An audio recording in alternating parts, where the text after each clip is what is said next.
at 8:03.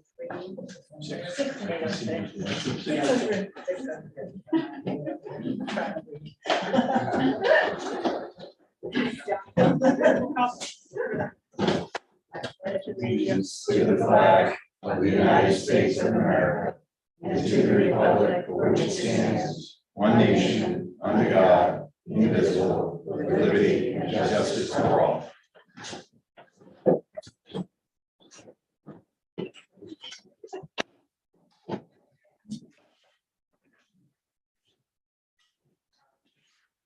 The mission of the Exeter West Greenwich Regional School District is to empower students to dream, reach, and succeed.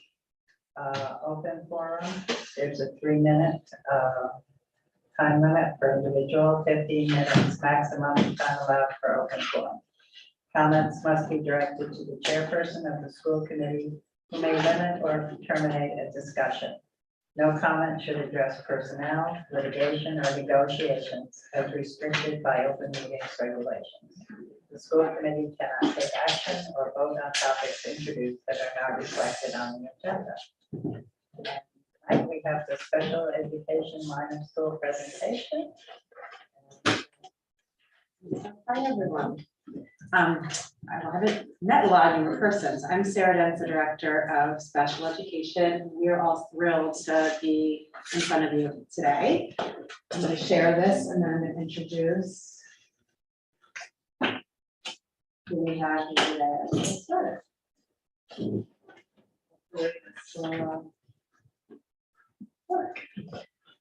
Like I said, I'm Sarah Dentz, Director of Special Education. We also have Robin Corsi here today. Yeah, I'm the director of preschool, so I run this program and also support Sarah with special education throughout the district. And then we have our occupational therapist with baby, but our occupational therapist, Christine Conley. Hi. And then we have 2 of our parents who are also involved with the Special Education Local Advisory Committee, who joined us, Melissa Dano, and Crystal Leonard. So I'm going to start off today and provide a little bit of an overview of where we are with special education, and then I'm going to dive into some of our highlights. It's been a really interesting few years, but also a really exciting few years, and we've really seen the work that we put in as a team have amazing implications across the district, so we're going to share some of that today. So overall, I always like to start off by talking a little bit about our demographics and what it looks like at EWG in terms of students with disabilities. You can see over the years, there's been some variability, but really it's been pretty consistent over the years of how many students we have with disabilities. Currently, we have approximately 12% of students with disabilities. It's varied over the last 3 years at a low, maybe around 11 point something percent, at a high, closer to 13%. But that's where we are because we have done a good job understanding eligibility for special education. Nationally, the number for special education is anywhere from 13 to 14% on average. Now, in terms of our demographics with the disabilities that we service and support here, we have our biggest category is specific learning disability, which is very similar to across the nation, where on average they say it's decreased from 37 to 33%, and our average for learning disability is around 26%. That gives a sense. What they're seeing across the nation is that specific learning disability is starting to decrease. But what's increasing is other health impairment and also autism. And that's what we have seen through our district too, or other health impairment, which means a diagnosis possibly of a health diagnosis of anything from attention deficit disorder to another medical diagnosis. But our percentage there is close to 20%. And actually, students with autism, we are at 17%, which has continued to increase across the nation, close to like 11, 12%. So we're a little bit higher, but it's, again, things are different in Rhode Island about how also we have to diagnose and use disability categories. And speech language is much lower here based on the fact that at age 9, they can no longer have speech language services. So that makes things look a little different. Again, this just gives an idea of what population of students that we are supporting. But that being said, our goal from special education is, yes, to support students with disabilities, but to support really all students, because we don't consider ourselves separate or siloed. We're all working together to make sure all of our students have the supports they need. I started in this position, 5 years ago now, and this was what we put together for our outcomes then, and it's what we have stayed true to throughout these years, that we want to make sure we're adhering to the special education law requirements, and that goes to the state and federal special education laws. And we want to make sure we're accelerating academic and social emotional outcomes for all students. And you're going to see how we've done that and what we have done. When I started in 2017, I came on board when they had just completed a school support system report. And what that is that RIDE comes in and collaborates with us and reviews our special education across a bunch of indicators, but really is diving into, are we in compliance and are we supporting students based on the law and the requirements as a district that we have to. And this was something that I think some districts are hesitant and don't look forward to it. And we took the attitude of, this is a great opportunity to be able to engage in this collaboration and see what things they have noticed and what we need to work on. In the focus areas of the support plan is they look at least restrictive environment, the law, the free appropriate public education for all students. They look at the IEPs in terms of compliance, the individual education programs that are created for all students with disabilities. And they look at transition services and supports that, again, we're required to provide for students who are transitioning to adult services. And what they found is that there were no compliance findings in 2022. And that was different than how it was 3 years ago. 3 years ago, they noted that we had difficulty with specific learning disability identification. Transition was not reflected or demonstrated on IEPs. IEP data was missing or not compliant. And the IEP goals and present levels of performance, so how they develop goals for the students, were not measurable. It's huge, because all of that then drives what our specialized instruction and supports looks like. So something that I don't think we were surprised, but we were really thrilled to see that, based on their reviews, they were able to see how our work has now trickled down to the impact of the students that we're supporting. The other thing that I want to touch base about is that when they called, because they actually contact families in the district, the RIDE team reported to us that we've never had such an overwhelming positive response to special education as they did in our district. Parents were thrilled with the experiences that they've had and the supports we provided. And I know our CLEC members will talk a little bit about that. This goes into how there was no findings. They did talk about how we need to continue to refine our MTSS supports, and that we are doing. So what have we done as a district to make these shifts? What have we done to be able to accelerate social, emotional, and academic outcomes? So here is really all the target pieces. We've talked and implemented evidence-based practice. We've made sure that we have developed measurable, targeted, specialized goals that then drive the specialized instruction. We have worked together to support each other when students are general education, special education, in the classroom, out of the classroom. We collaborate across discipline. We have made sure we have strong tier 1 and tier 2 and tier 3 social emotional supports in place. And we have focused on what does specialized instruction look like. What does that mean once a student does have a disability? How do we perform it with fidelity?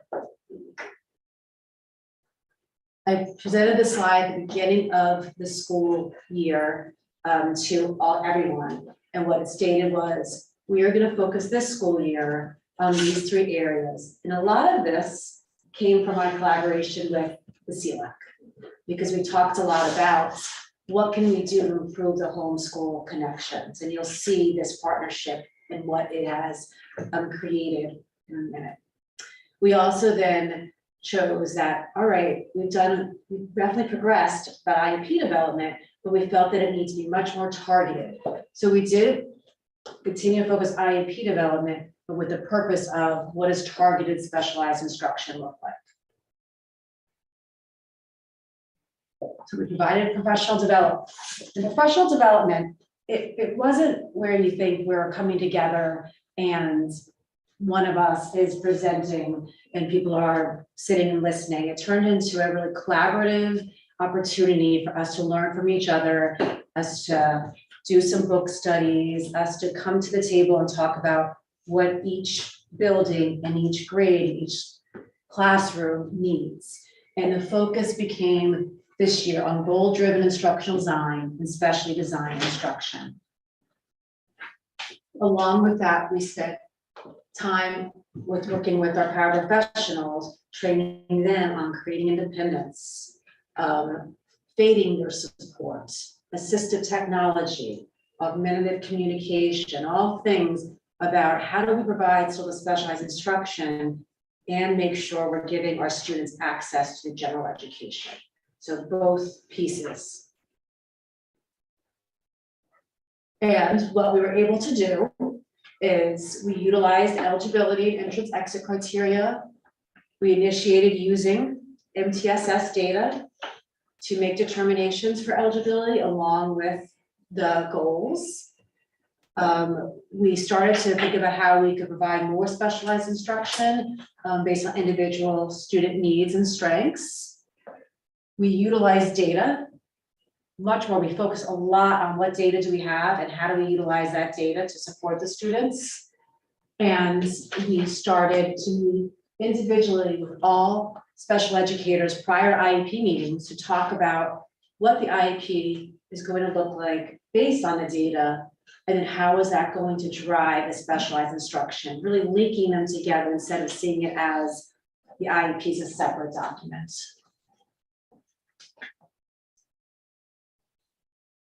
For the entrance and exit data, I always like to show this because along with seeing that we are in compliance, it's important to note that our goal is to provide students with disabilities with the specialized instruction, but if they no longer are eligible and they don't need the specialized instruction, they should be exited from the supports. It's not necessarily need to be a life sentence. And you can see here that we have movement. So we have students that are eligible for special education, and when they are no longer eligible, doesn't need to be a life sentence, they are exited. It doesn't mean that we still don't provide them with the supports and services they need, but they may no longer require specialized instruction. And this is this school year specifically. The annual review timelines, this is another compliance piece that when we started examining IEPs a few years ago, we had 24% of our IEPs were late. Doesn't mean late by months, it could be a few days, but they were late. As of last year, we looked at it, 7% more, and that was a year we had to start late because of COVID. So I think that number would have even been lower. But you can see already the shift in that. So our second piece is, all right, so we utilize the data, we stayed in compliance, we're using the data to drive specialized instruction. What have we done to really make sure our specialized instruction is evidence-based and being provided with fidelity? And that is that we made sure we were utilizing evidence-based practices. And we engage in those discussions about what does that look like? And then how do we progress monitor to make changes as we need be? That is a piece that across the district was really needed. We emphasize how specialized instruction related services can be provided in the preschool level. So already making sure all the services are provided in the general education setting when possible. We improved the homeschool communication. So not only making sure that we're providing the services at school, but having the carryover to home and making sure home can provide and utilize the strategies too. We've spent a lot of time, effort in our finances focused on assistive technology. And the goal of our assistive technology is to ensure all students have access to the general education curriculum. Because it hits a point that we can still work on areas of need, but we have to utilize the areas of strength. And how we do that is making sure students have access to technology so they can incorporate their strengths and not be missing out on any of the curriculum. Our OT here has led a lot of that work. And next year, we're thrilled to announce that we will be having an assistive technology team in place to help really make sure we're doing it across the districts. And then Robin will get more into how we've updated and implemented a new curriculum for the preschool. The Homeschool Connections, this was something that, as I said, the CLAC brought to our attention last year and talked a lot about how parents feel who are very involved feel like they have some sense of what's going on, but many parents do not. And so we initiated additional resources for families. We developed resources so parents know what to expect when coming to meetings. We developed resources for for parents and for staff members to engage children and students at a very young age in the IEP development process. We've developed monthly newsletters from our related service providers. So there's tips and tricks in every way from how to support your child producing a certain sound to executive functioning skills. And then what we've seen based on some of our additions and what we've done to initiate our specialized instruction, our supports in the classroom, what we've seen is that at EWG, currently 86% of students are in the general education classroom setting, 86% or more of the day. In Rhode Island, it's 71%. Nationally, it's around 65%. So again, we are making sure we're providing students with disabilities education in the least restrictive environment. And in terms of related services, when I started collecting this data, because when I came on board, most of the related services are provided in a separate setting. So your occupational therapist, your speech language pathologist would take a group of kids out of the classroom and provide the supports. Sometimes that is the best way to provide that support. Oftentimes it is not, because as you would know, if you're providing that outside, none of that can be carried over into the general education setting. So a few years ago, speech language services, 8.5% of speech students serviced had services in the least restrictive environment and the general education setting. As of today, 60%. OT, 31%. As of today, 62%.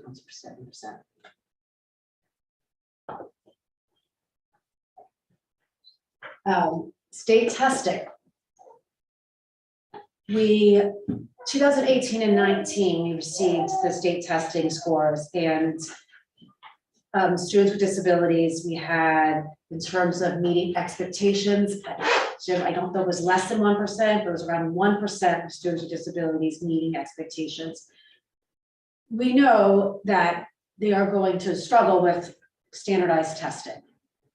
What we really want to make sure is what we're seeing the growth, and we are providing them with the right accommodations, and we're continuing to see more students meet expectations that have disabilities, especially because a student with a disability may have a reading disability, but doesn't mean they should score lower on the math.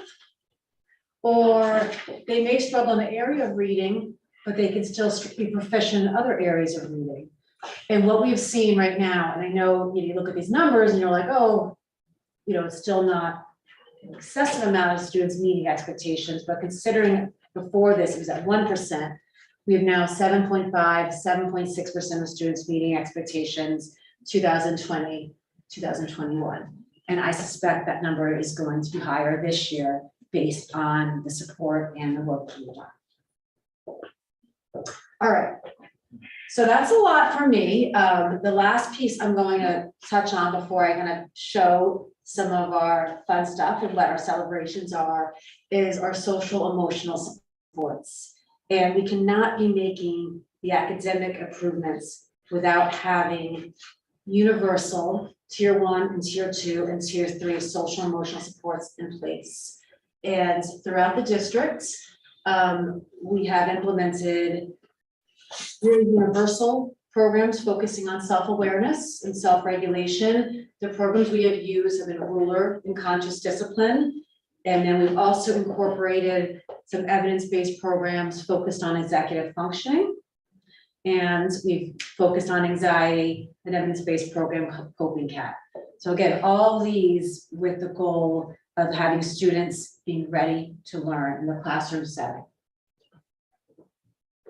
I shared, you guys can look at these videos another time, but this is a little bit more about conscious discipline and ruler.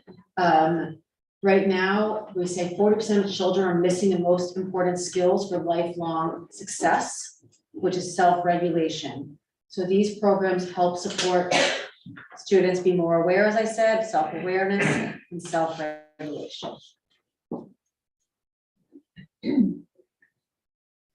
I'm not going to really get into this. I'd rather dive into with some of the kids and what you can see that they are doing.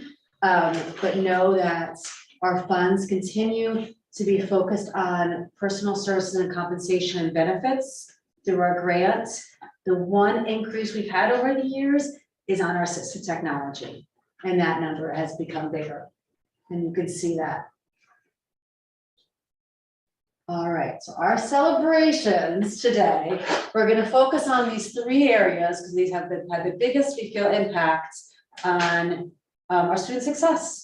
And it's inclusion, so supporting our students with disabilities in the general education setting or with their peers. Assistive technology, which looks at, again, access to general education curriculum and also includes augmentative communication, which are ways for students to communicate and may not be able to communicate verbally, and parent and student involvement. So I'm going to start off by showing our assistive, a little glimpse of our assistive technology. Work perfectly well. There we go. This is a student who for the first time received a communication device. He's actually a 6th grader, and he has struggled communicating for quite some time, and now it's not going on, so this could be fun. It's thinking, I can always come back to it. Loaded them, so there's that.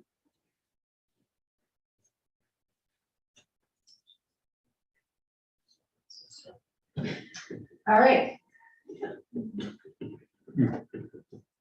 It's not right. Unfortunate.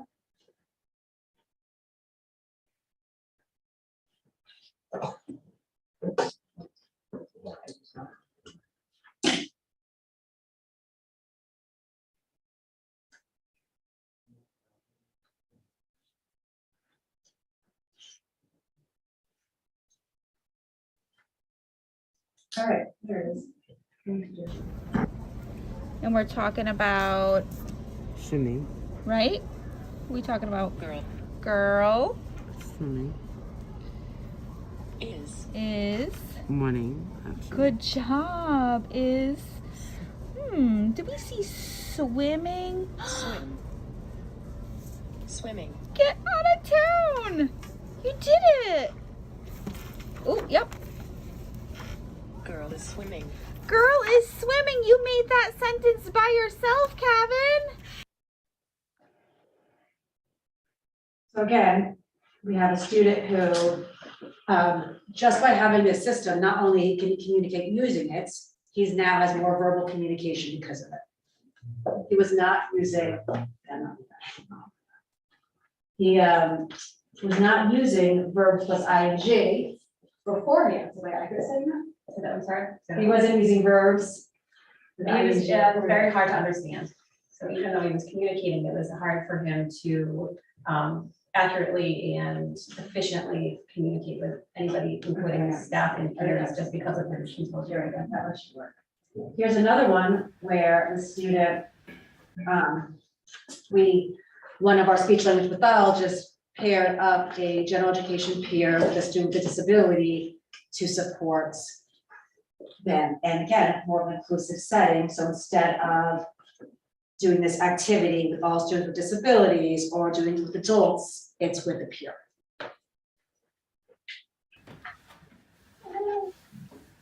Okay, Brandon, whose turn? Okay, it's Brandy's turn. Good job. Do you have a yellow? No, it's no yellow. Do you have a 3?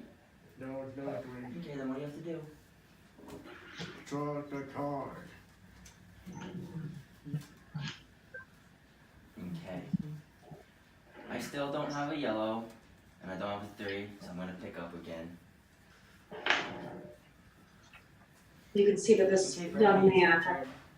visuals I do like that we want us to use, but our educators to use.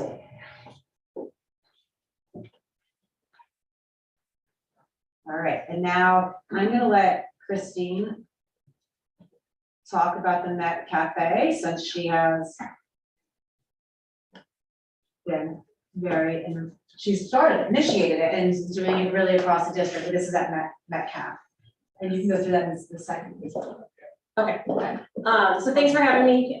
So the Met Cafe is a student-run coffee, snack, beverage cart that is run every Friday. I'm not gonna talk too much because I had one of our employees do a whole video. He's very excited. He's our manager, one of our best, most enthusiastic kids. But just a little bit, I started in 2020. Before the pandemic hit. It's very successful. It gets some of our students that have the most significant disabilities that typically spend a lot of time in a more secluded classroom, out into the whole building, where some staff members that have never had the opportunity to interact with these students now have the opportunity. But it also works on so many skills that the students get to work on. Such as communication, money skills, following directions, executive functioning skills, pre-vocational. We worked on hygiene, appropriate behavior, navigating with a big heavy cart with hot drinks. We've had a couple spills of cold iced coffees, but all lessons that they can learn, and they clean it up and we keep moving forward. That's actually what I can pull it up. Sure. Yeah, so instead of me continuing to talk, I asked one of my friends to, describe what the Met Cafe for him is.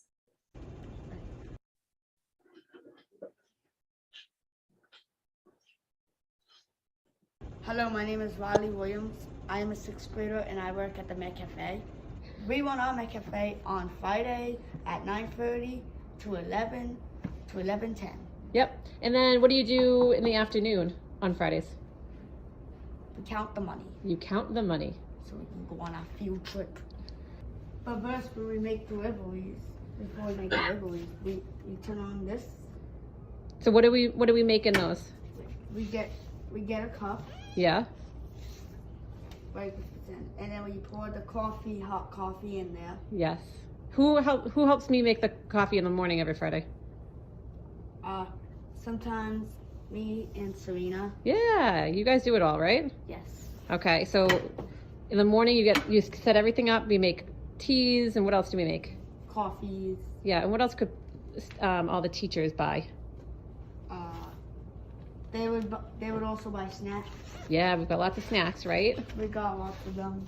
Like give me an example of what kind of snacks do we sell?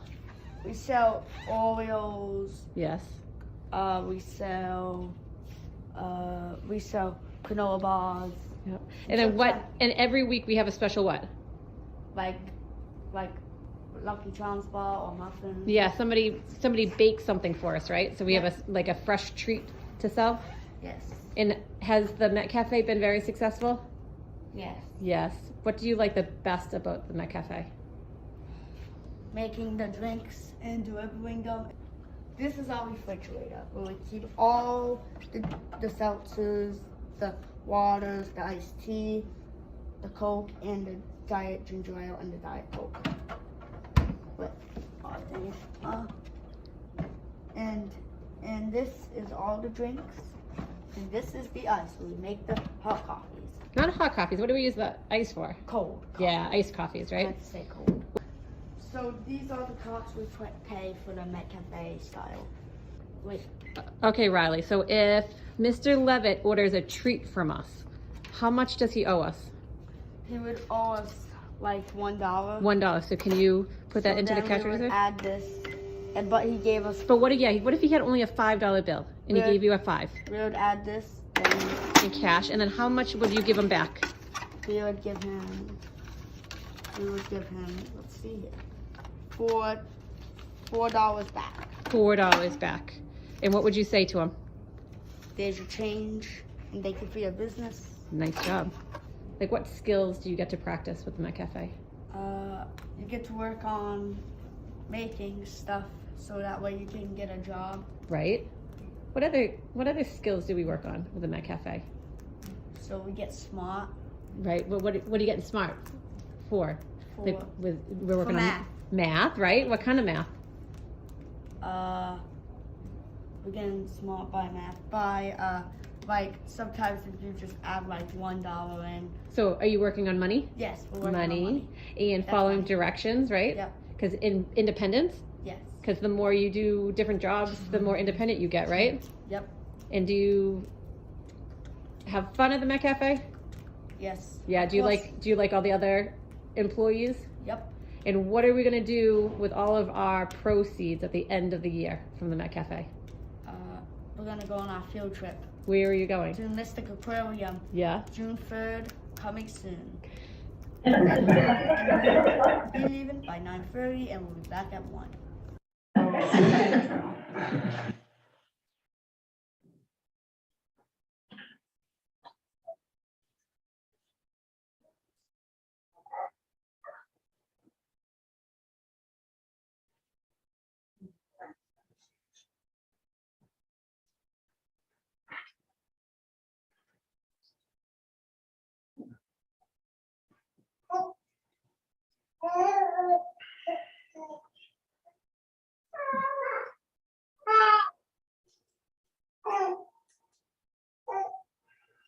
I just want to add to Riley.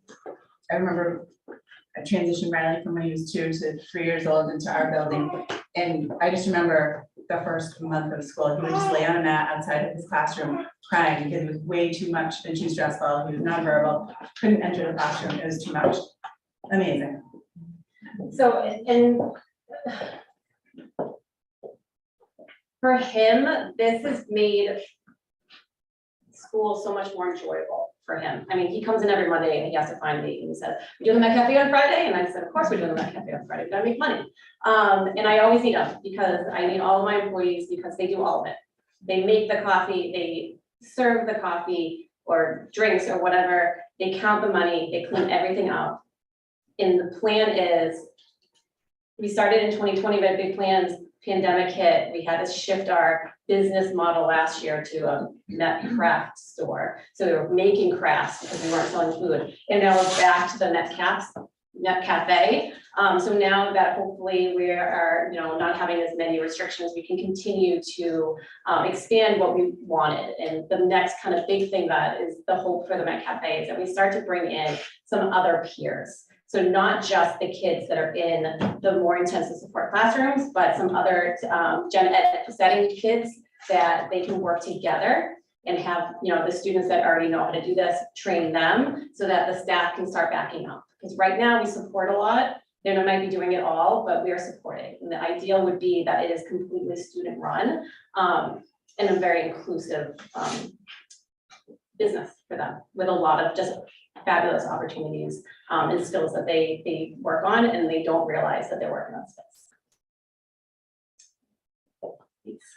So it is wonderful. It is something that, you know, we continue to build on what the inclusion looks like for this, and that definitely at Metcalf, but also across the district. I want to go back just to show you some of our visions again. When we talk about inclusion, what does it look like? It's really all students, all teachers, like it's across the board. We did get a few snapshots of students with disabilities with our gen ed peers. And we also got some snapshots of the general education teachers with special education teachers. Because in a classroom, when you walk in, you're gonna see sometimes two educators, you're not gonna know who is who. But one is there making sure they're providing specially designed instruction, and the other is also teaching the content.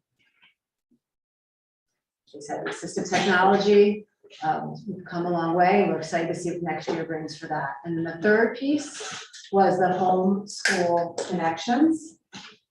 And we talked about that, but I wanted to show you where we have all this information. So if you come on our homepage, you'll see things, for example, the parents' input for the IEP meeting, parents' guide to IEP meetings. All of these go out prior to our families coming to IEP meetings. We have student involvement in the IEP process, because we want to make sure our students are getting more and more involved, because we didn't have student voice enough. Students know what they need and what their strengths are. We need to make sure they're driving this. And then here, they said are the newsletters. We pull up one, again, executive functioning has been a lot of students with attention issues or organization issues have been called executive functioning. The parent wanted, they'd come on here, go to our executive functioning newsletter.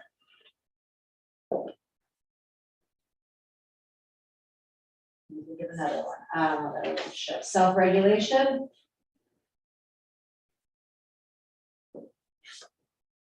And they have steps that you can actually do to support your child. Right here, 5 steps.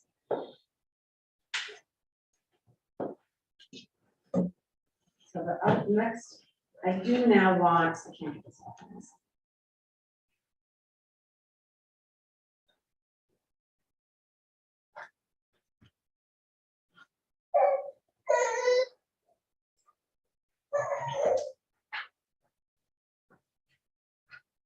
So I've already talked a little bit about the CLAC and the role the CLAC has been the last 2 years, but it has absolutely been a wonderful partnership that has shaped our work.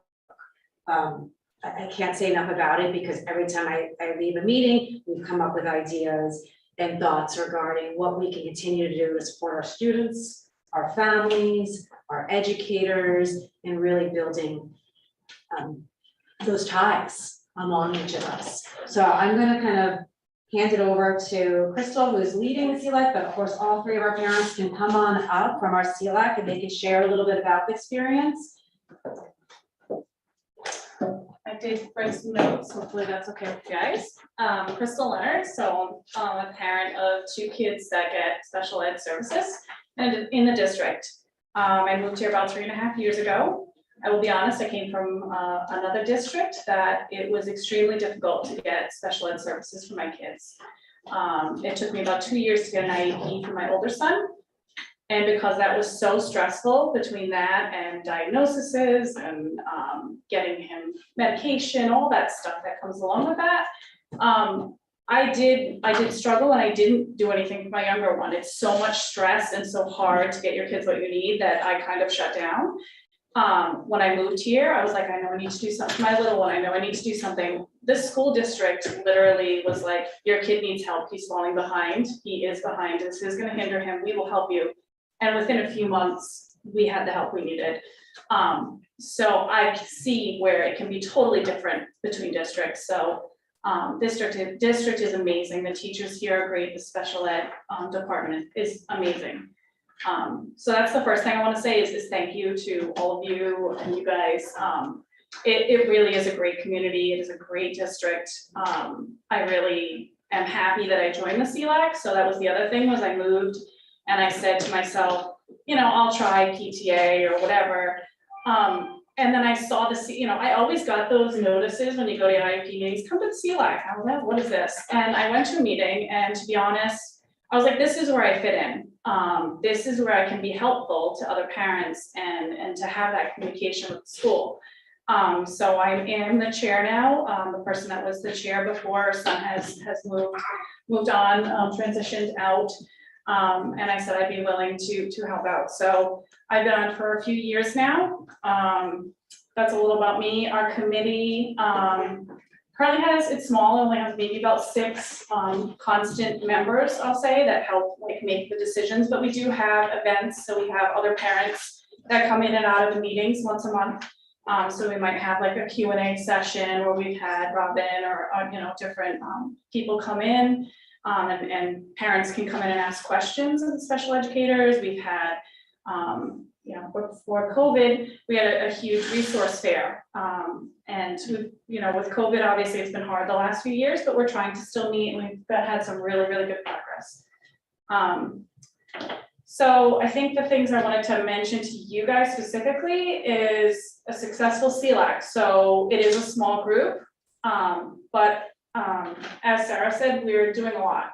So, and we're trying to keep that communication open between parents and the committee of what works for our kids, what can we help with, because we want to help as well, not just, I always tell Sarah, I feel like we gave you more work, like we have our meetings and then Sarah comes back, oh, I have all these things to do tomorrow. I'm like, oh, I'm not trying to dump work on the special ed department. It is a partnership. So whatever we can do, like host events, or like if we're working on transition packets, well, how can we put our input, or how can we help you guys? So that's part of STESTEC's little CLAC. Let me see what else. So a lot of it is questions, suggestions to the special ed department. Another thing we were going to ask for you guys is I went to a Ripen event about successful CLACs, and having a school committee member present is always a great thing. And we wouldn't expect you guys to come every month. I think if we could have someone, whether you guys take turns or appoint one person, our goal, I think, that we discussed at the last meeting would be just once a quarter. So once at the beginning of the year, because we define goals for the year of what the CLAC is going to work on, what events we might have. We would just like a school committee member to help support that and understand, this is what we're doing. Is this good? Do we want to focus on something else? We'd love that input. And then, like I said, once in the middle of the year, just to check in, and you probably wouldn't even need to stay for the whole meeting. And then once at the end of the year, kind of what you guys do here, to just usually follow up at the end of the year and start some goals for the following year. So that's an ask. I hate to do that, but I think this is a good forum for that. If you guys could bring that back to each other and see what you want to do there. And then just with regard to what Sarah said, so we're still focused on recruitment and support. So it's hard to get parents, especially parents with special needs kids, to go to another meeting once a month at night, especially at night when you're home with your kids. I'm sure any of you with children know how hard it is. I see all these meetings you guys are on, you've had a long day, worked all day.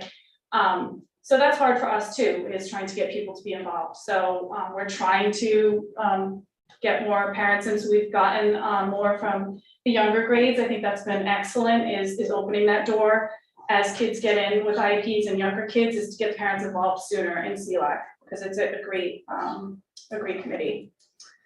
The newsletters, I would love to mention, that was another huge one. As a parent, you ask your kid, what did you do today? Oh, what are you doing with Mrs. Conley? What are you doing with Mrs. McLeod? Like, what do you do when you meet with them? Like, kids normally tell you, oh, like as it is. And then especially if you have special ed kids, it might be harder for them to explain it or really tell you what they're doing. So those have been great. So thank you for that. And again, that was partially because of the CLAC that we've mentioned, that back and forth between school isn't really there. Your kids they're spending 8 hours a day. And we don't really know, because we want to do the same thing at home. So, if your kid's doing a certain thing, we want to make sure we do the same thing at home. And then the parent and student input forms for IEPs, I know you mentioned that a little. that was huge too. So for me, I think I had brought that up as well as some other parents in the CLAC was my older son, I started having him attend the IEP meetings and I had to ask for that. So that is a goal of the state as well. Oh, sorry, did you have a question? No. Oh, sorry. Your kids should most kids should understand or be aware of why they have an IEP. Why do you go see Mrs. Conley? Why do you have a special educator? Some kids may not understand. I understand different disabilities, but for me and my kids especially, that's important, like for them to understand why are you getting this help and what helps you. So they actually put together, I think Robin, you might have been one of the main ones that did it, was a student input form as well. So the student, what are you good at? What works for you? What kind of help do you need? It's kind of crazy. I went to all these IEP meetings. I never sat down with my kid, and last year I did. And I asked him some questions before we went. I said, what helps you at school? And there were things I wanted to talk about the IEP meeting that I was like, wow, like, that's not really what's important. This other thing's important to him. So like, it might've been typing. He needed to use that assistive technology more in class because some of his teachers were telling him, put away your computer, it's a distraction. Well, my son really can't spell, writes so messy that he has to read his answers to the teachers. So denying him the assistive tech is actually doing a bad thing. So we just had to bring that up in the IEP meeting and it, was a huge difference. So having that input from the child and having them at the meetings, even if it's just for a second to introduce your teacher, I mean, that's been huge. And I already saw that this year at our IEP meetings, and it was great. We did host a virtual game night, so that's the other goal of the CLAC is trying to get the parents together and trying to get the children together. Hard maybe sometimes to meet other parents that are going through what you're going through. That has been harder with COVID. So we did a virtual game night a month or two ago. I'm hoping we'll do something in person maybe before the end of the year. And then the other thing that's still on our list for this year, we started this again before COVID hit, and it's been a rough 2 years, but improvements to the transition between Metcalf to junior high. So obviously going to junior high is hard for a lot of kids to be able to transition classes and manage grades for multiple classes, all kinds of stuff. Now take that and do that for a special ed child.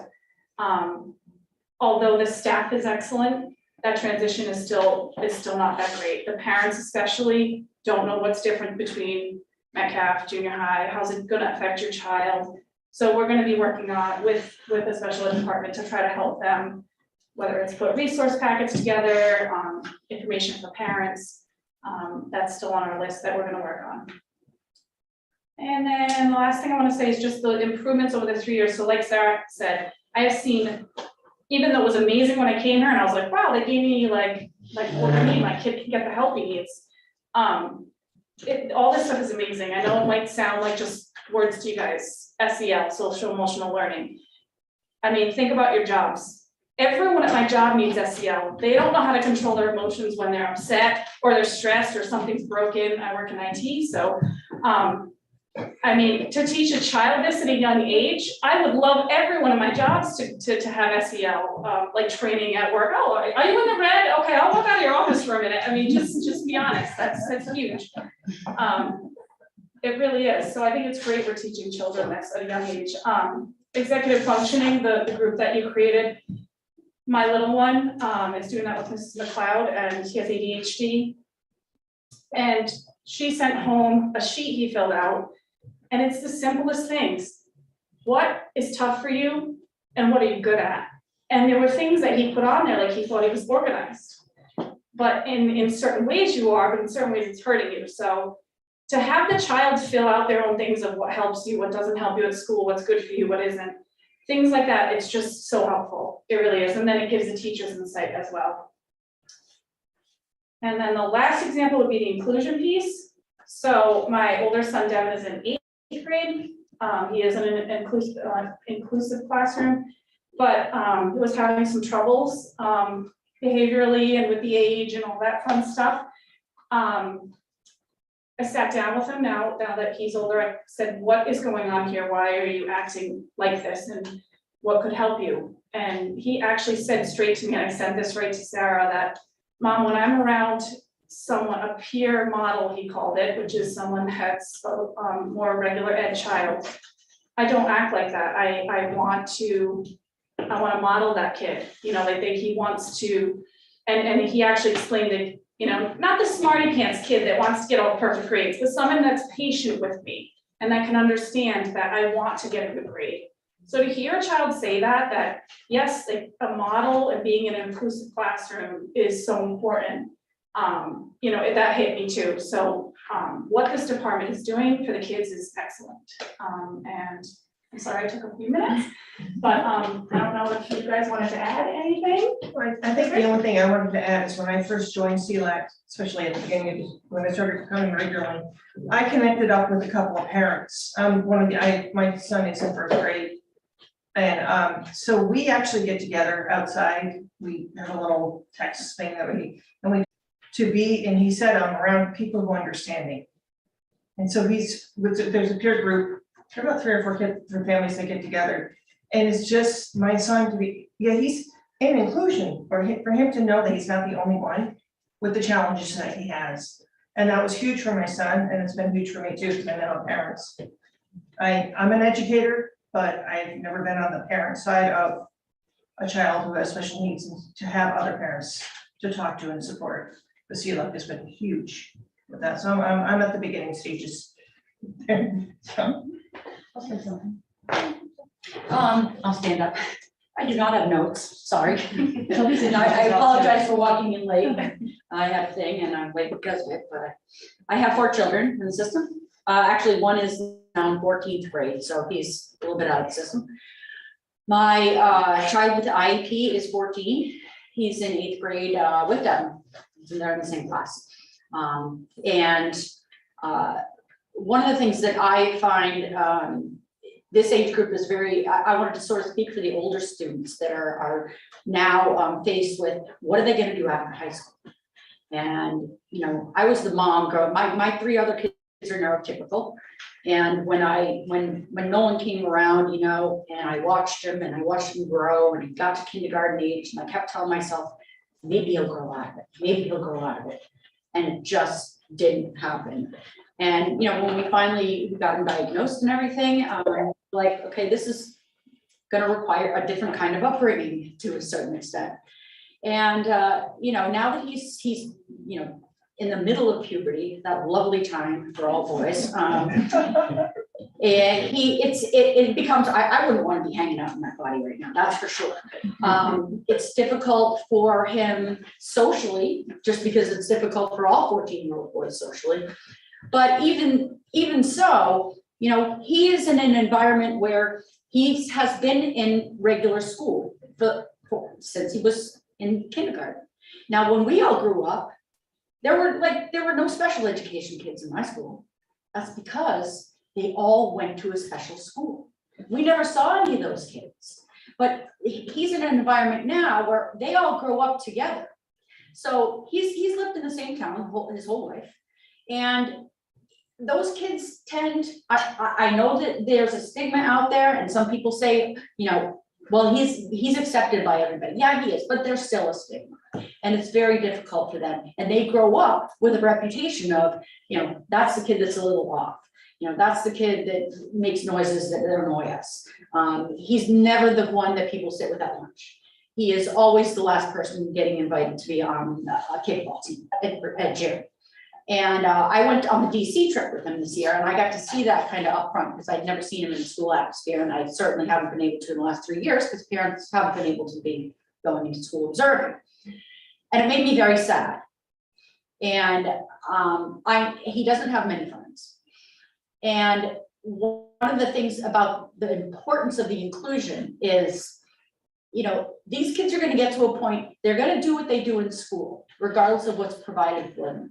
I, of course, advocate for as much as inclusion as possible, because once they're done with school, then they got to deal with the world, okay? And they have a safe arena with the special services department in their own school right now to practice all of that stuff. It's safe. Why not give them all the tools that we possibly can, so when he grows up, he might be living with me till he's 30. I don't know. He's very high functioning, but I don't know that yet. But why not give him as much as he possibly can have to be able to succeed and get himself a job and be able to be more independent and be able to have, live the best life he can live. And for all of it, for everybody that's in that situation right now. We managed to make a few friends here and there. He has some neurotypical friends. And these are kids that are neurotypical, generally shy, very, very extremely patient with Nolan's behavior, because it can be erratic and it can be inappropriate sometimes, and he knows that. And he's old enough to know that he knows when he's being inappropriate, but sometimes he just can't shut off the switch. And having as many things as possible at school, I know when he goes up to the high school, they have a room, what's it called? Room at the Wellness center. The wellness center. I'm very impressed by that. It's a room, they can go in, they can chill out, the lighting's low, they can play games, they can catch up on homework, they can go to there and eat their lunch if they feel like eating their lunch. The addition of the school psychologist, I mean, not just for this segment, but for every teenager out there. I mean, they just went through a whole couple of years of having basically no social contact physically with people. You need to have physical contact. I'm hearing things every day about the suicide rate is higher than ever for kids. And we can do as much as we can with parents, but they are with you guys. They are with the teachers for 8 hours of the day, every single day. We trust the teachers with that. You have to give the teachers and the department as a whole as many tools as you can so that they can grow up somewhat well-adjusted. We're parents and we're having a hard time with it. I can't even imagine trying to grow up at the same time as dealing with all this outside stuff. So I'm just sort of stressing the importance of the school psychologist. I don't think it's an intrusion of anybody's family, personal, mental health. I think, you know what? They're asking for it in whatever way they are, let's offer it to them. On the IEP level kids and as well as everybody else. So that's my bid for the older section. I'm just hoping that we can, they're fantastic. This is the most fantastic school system that I've ever seen. And I've talked to a lot of parents in other districts. Very, very, very good here. And obviously I've had 3 other kids go through the system. And the unified sports thing also, extremely good program. We have a small school system, so it's hard to gather enough kids for a team for some of those things. And I think that's why we don't have as many teams as some of the other school districts do. But I'm speaking for myself, I'm willing to coach up any unified team that you want to put me on, as long as the school committee and the system supports it. So that's that. Thank you very much for listening to us. Now we'll go the other way from the bigger kids, our 8th graders, to our babies. Welcome. So welcome to Lanham. I think this is my 11th year here at this building. Also presenting to you. So just wanted to welcome you. I hope you were able to actually see some of the school as you walk down. Usually we kind of meet at the front end. So coming down towards the classrooms, you can see some of the artwork on the walls and get a sense of what it's like to have a day here at Lanham. I just want to touch on a couple of things. Wallaloom and Lanham collaborated this year to work on our strategic plan. So we've shifted what our school improvement plans look like to really having strategic improvement plans. And Melissa and I have worked together throughout this year to create our goals and targeting certain objectives along the way. So I'm sure that when you were at Wallaloom, you heard her talk a little bit about some of this. So I'm just going to follow up about what's happening here at Lanham. So we had 3 priority areas. The first is responsive instruction. And this is really about creating optimal learning occurs when we address all aspects of the child, the academics, the social emotional, physical needs, and target what the child needs and then address it. So some of the ways that we have done that this year is through our new curriculum, which is what I'm going to focus on throughout the rest of the presentation, using conscious discipline, which Sarah mentioned in terms of our SEL development, and then the augmentative training, which that device that you saw one of the students using, several of our students even here at Lanham use those systems, and we use a lot of visuals and picture systems as well, which is kind of low tech, but we are working towards students being able to have the higher technology as they age. So the next area that we targeted is excellence in learning. And this is really our commitment to provide the resources, the training, development that's going to allow students to have optimal success. And I'm sure you've heard the rest of the district is engaged with letters training, which is science of reading. Myself and 2 of the teachers here completed the early childhood training this year. So we're working alongside the rest of the district to make sure that we're starting from the very, very beginning in terms of phonemic awareness and phonological awareness and getting kids ready for literacy. So that's been an important piece for us and has really shifted a lot of our thinking and how we're going to approach going into next year. The Boston Public Schools curriculum is another piece here where we're providing a lot of, we worked with Marie, who's not here tonight. She works with us regularly to really break apart this curriculum and make sure the teachers are familiar and comfortable with all the parts needed. So that's our kind of PD on a regular basis. And then we use data meetings to make sure we're kind of monitoring everything that's going along. So the next area is engaged communities, which again, we've touched upon here, how important that homeschool connection is.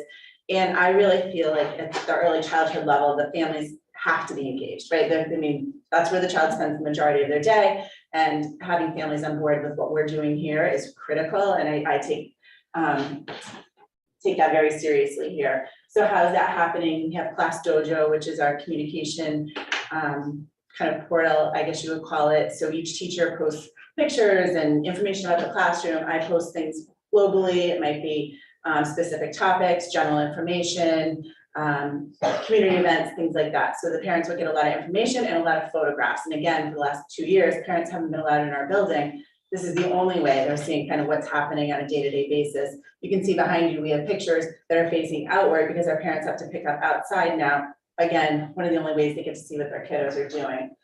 We do homeschool activities that are connected to the curriculum. And again, making sure that families understand what we're teaching and the importance of it. It's not just preschool, it's really important, and helping build that partnership of parents reinforcing the skills that we're talking about. Crystal referenced that too, is the more that we feel parents know and can engage in that learning and educational process, the better outcomes for students. Tentatively starting to do some family events this year, and then we've been working alongside Weldon with their equity work. We've been distributing books and having activities, homeschool activities that go alongside that. So building inclusive settings throughout.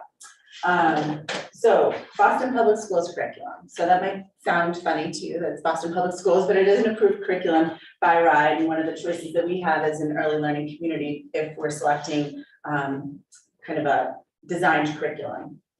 So prior to this year, as far as I know, we've never had an actual defined curriculum here at Lynham. The preschool teachers largely used our Rhode Island state standards and developed their own activities.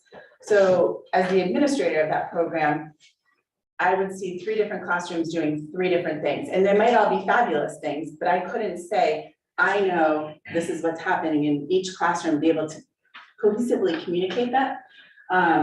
So 4 years ago, we began building data meetings, which had not existed prior to that either. And as we collected information, we kind of came up with more questions than answers. I think this is sort of how we started down this road. So what is this information telling us? Do we have benchmarks? Do we have cutoff points? Do we know if all students are learning the same thing? Are they being instructed in the same way? We did not have answers to that because everybody was doing their own thing. We had 3 different classrooms operating 3 different ways.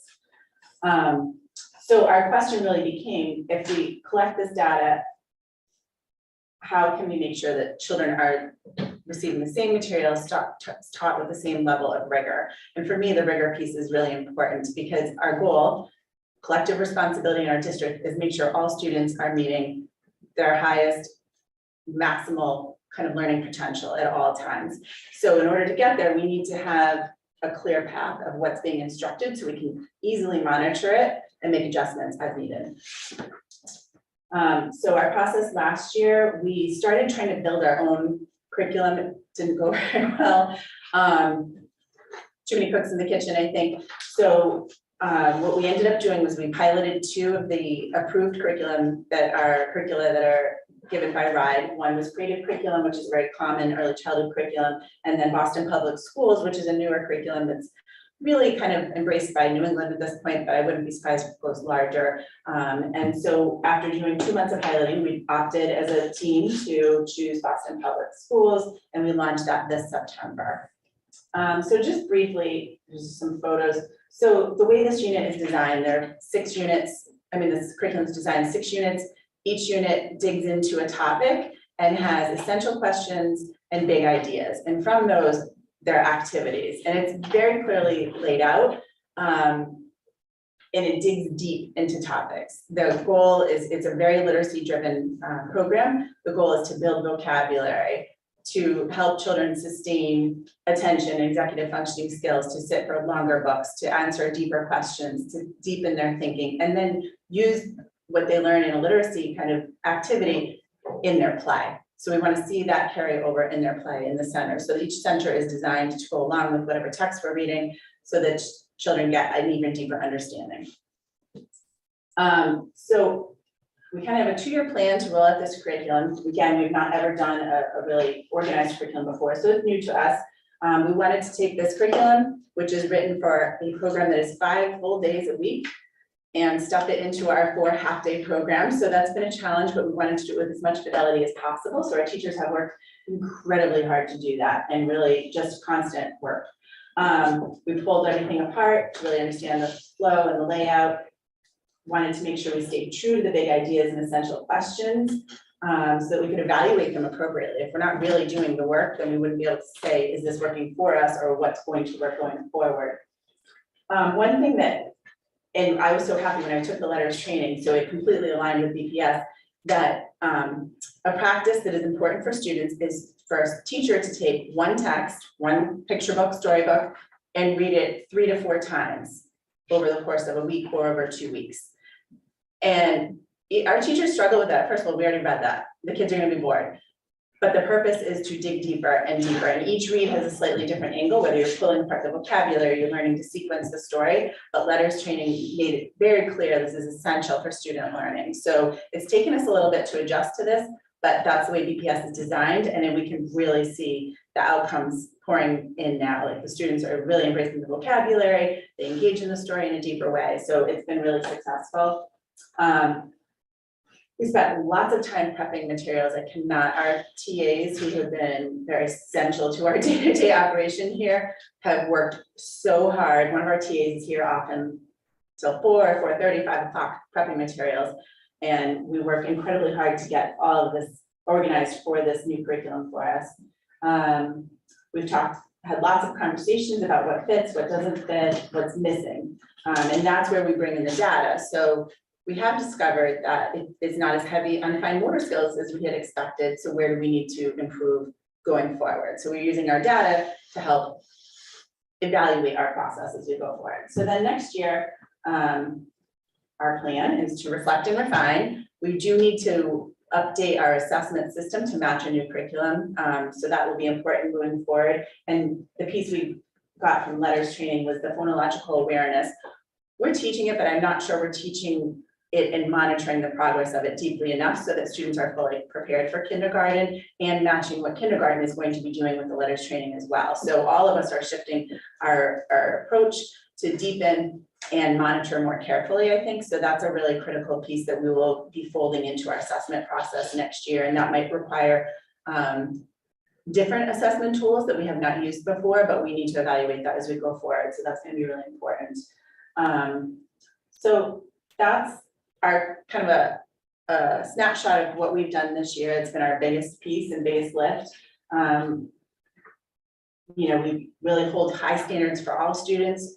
We have students here who have a high level of need. If you look at the ratio, we're definitely a building that has higher needs just because we don't have as many peer models. We don't have all of the students at the 3- and 4-year-old level.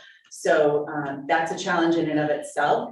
And making sure those students have access to our curriculum in the most effective way as possible has been coming from this team.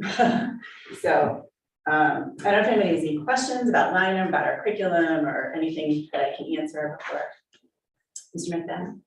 I have a few questions, so I'm going to invite any of the other members to go before me.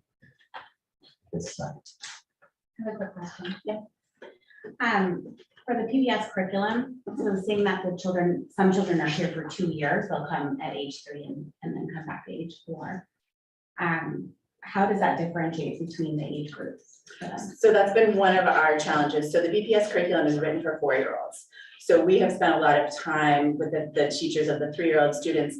How do we shift this? How do we differentiate? How do we take a step back to make sure they have the foundational skills? So yes, they might cover some of the same information, but it'll be in a very different way. When they're 4, they'll engage in a very different way. And I think as the next year or 2 goes on, we'll really be able to specifically differentiate those 2 things.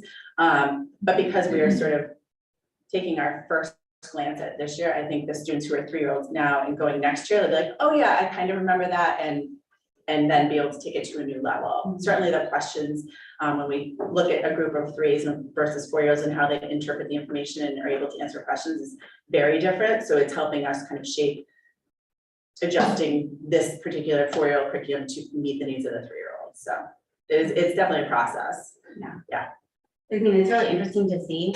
I remember when we were working on last year's budget, and I actually was like, why are we, why is it jumping so much at Lyman? And Jim had to explain to me that you guys were investing in this curriculum. So it's really interesting to see what you've been able to do with it. It wasn't a whole ton of money, but it seems like it's been a ton of time.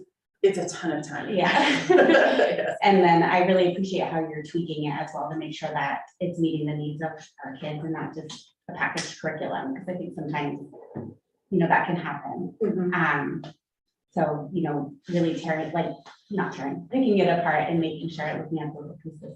It's been interesting to watch from my perspective, how it's shifted here. As right now, we have half-day programs or 4 days a week, so the curriculums have to be altered to make that work. It's also interesting to watch the staff come together, and initially, it had to be run by Marie, Robin, to really talk about how it could be changed, what materials to develop, and then watching them now come together and be able to talk about it with each other has been wonderful.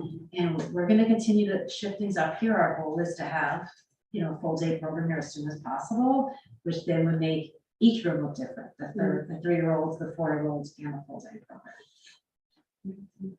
I wonder too if there's an opportunity for parents to be involved as well and to reinforce maybe some of the curriculum that we can't get to because of the limitations of the. Yeah, I've kind of taken on the role, like I share the big ideas and essential questions with the parents, each new unit, and then give glimpses into things and try and create one homeschool activity that goes along with it. But as we become more comfortable with it, we'll be able to hand more of that over. And we've also, we're unpacking a lot of the concerns that are being left by COVID for children that were at home for 2 years and not exposed to a whole lot. So we're also addressing a lot of independence skills and communication issues too. So we're trying to target a lot of that and get parents really on board because it's so important. So important. And as you know, like, reading is huge. We still do our reading vlogs and challenge in here. So yeah, absolutely. Engaging parents is really important. Consider. Anyone else? I have a few questions. So it's a half-day preschool format. Do they ever get beyond recess? And I'm not saying they have recess. I'm not exactly sure, and I'll ask that question later on. But do they get, as part of the curriculum, gym? We have PE twice a week. You get PE twice a week for each class? Yeah. That's good. How long is that for? It's a half hour, and the children also get 25 minutes of recess the days they do not have PE. We're required to provide 20 to 25 minutes daily outside. Yeah. So that's the way our schedule works. Do they get a lunch milk break? I need one. We have snack, yeah. We have snack. They do? Yep. Do they get milk provided to the school? Parents provide. Is that typical? I mean, we provide milk to Metcalf and all alone. That's early learning environment is totally different than the National School Lunch Program. It's a early childhood program, which we do not operate. That's a whole other hurdle if we want to go that way. I think kids should have milk. we're not depriving them of milk. No, they have to provide Difference themselves. between- They have to provide themselves with milk, correct.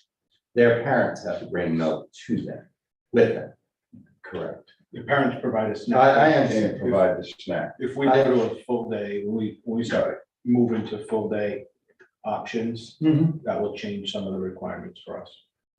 I don't know if we should be working on requirements. I think we should be making sure these children have milk provided by the school department. I think that's a discussion we should have in the future. The psychologist, this child, the school psychologist, I think one of the parents mentioned. What's the profile of that psychologist? Is it a specialist, as in a bachelor's degree? Or do they have a PhD in child psychology? I can answer that. It's a psychologist, so let's let her. I Sure. just want to put before you answer what the degrees is. I know Ms. Michelle mentioned about how as an additional psychologist, we have, I think last time I spoke with you guys, overall, we've increased our social emotional support for the district.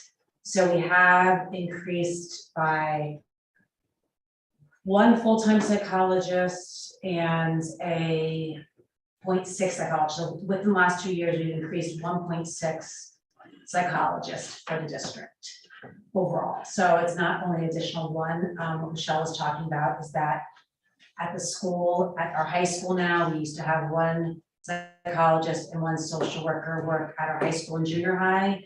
Now we have one psychologist, one social worker, and another 0.4 psychologist. So we have continued to increase the support, but I'm gonna hand it over to Robin so she can explain. What are my degrees? What your degree is. So, a school psychology degree is, I have a master's and a certificate of advanced graduate studies. So it's an additional year beyond the master's level, which includes internship and. So you're the child I'm a psychologist. school for this psychologist. school. Yes, I'm a school psychologist here at Atlanta, yes. Okay, so what kind of child psychology do we provide and its profile for? She mentioned numbers to me and I appreciate that. And they're probably separate line items.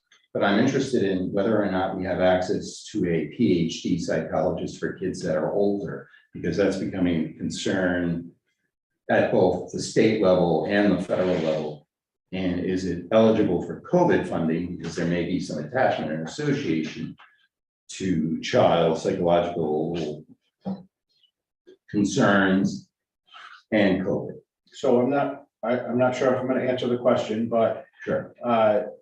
Certified school psychologists don't need to have a PhD to be a certified school psychologist. Yeah, sure. We don't currently have any with a PhD. However, they are all qualified to provide services and we do have individuals at every building, including the high school and junior high school. Most of their work is really around supporting students with levels of anxiety, depression. Those are the things that are popping up the most. Sure. Maybe I can explain, like, so, yeah, the purpose of a school or the role of the school psychologist, as Jim was just saying, is more, it's not that individualized medication or one-on-one intensive counseling. That's not the purpose of a school psychologist in the school building. So what we do as a district, we partner with outside agencies. We partner with NRU counseling that comes into each of our buildings and provides more intensive one-on-one supports.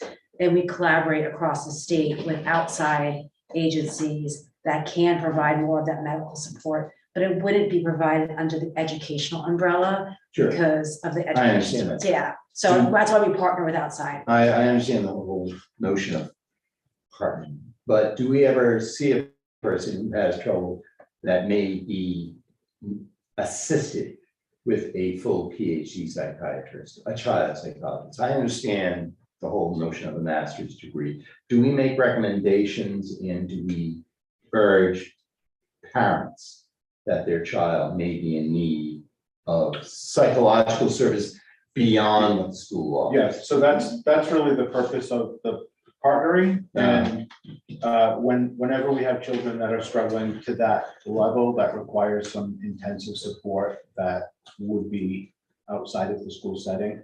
The conversation with the parents occurs, the referrals are made, the connections are made, Who pays for that? mostly insurance.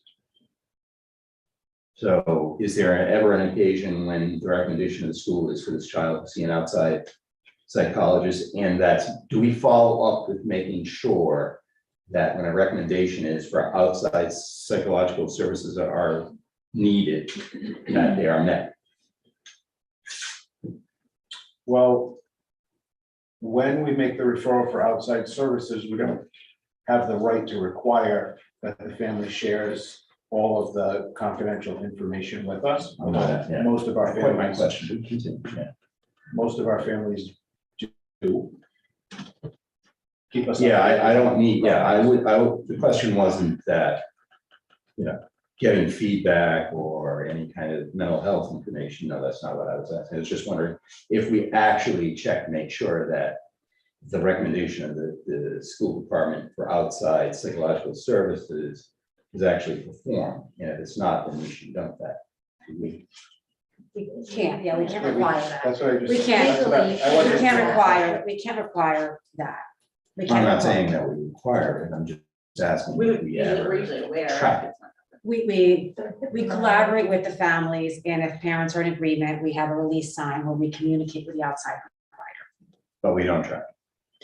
If We don't we- track it in the sense that it's Because of met. HIPAA, you can't. Yeah, Thank you, thanks. thank you. Remember, that this is already knows. So the answer is no.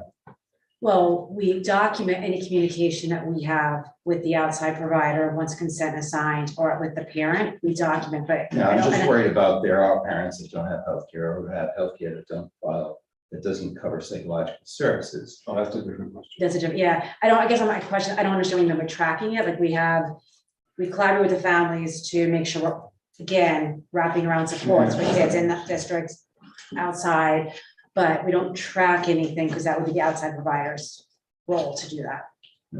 Okay, you understand my concern, in other words, not all health plans provide psychological services as part of their.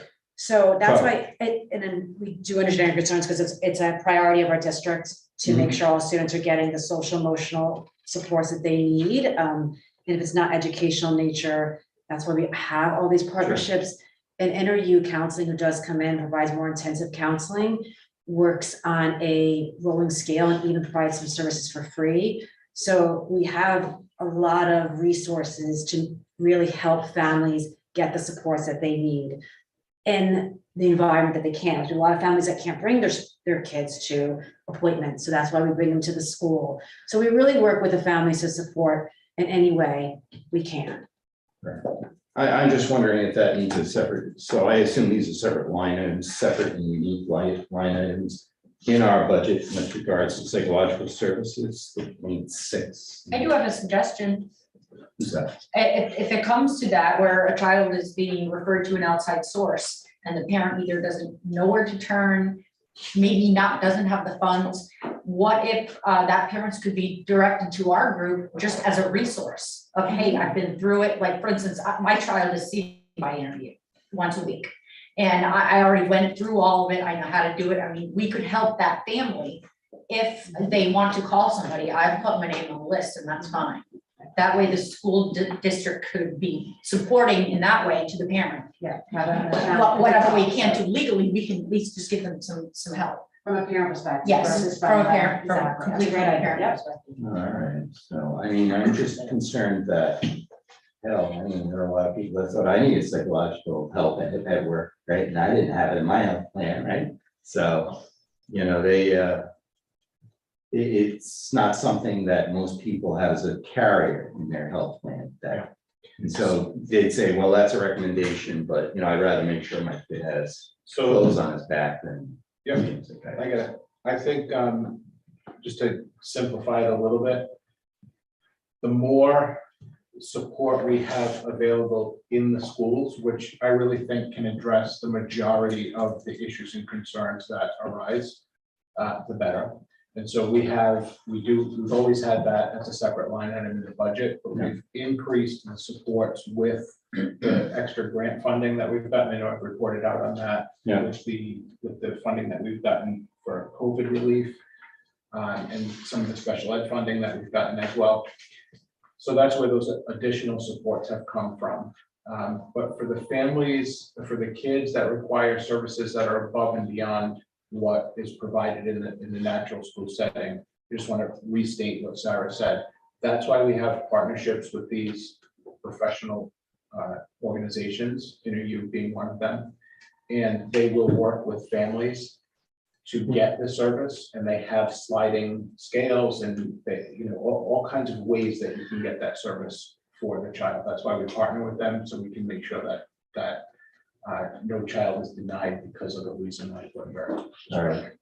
I think that if that somehow fills the safety net problem, that would be something that would relieve my conscience, making sure. That's what we have in place right And now. I can speak, as serving that role here, I will call agencies, find out what insurances they accept on behalf of the family. I will do the legwork to help families, and I know all of the mental health professionals in our district do that as well. So we do our best to make sure that families have access whenever possible. You understand my concern? I do.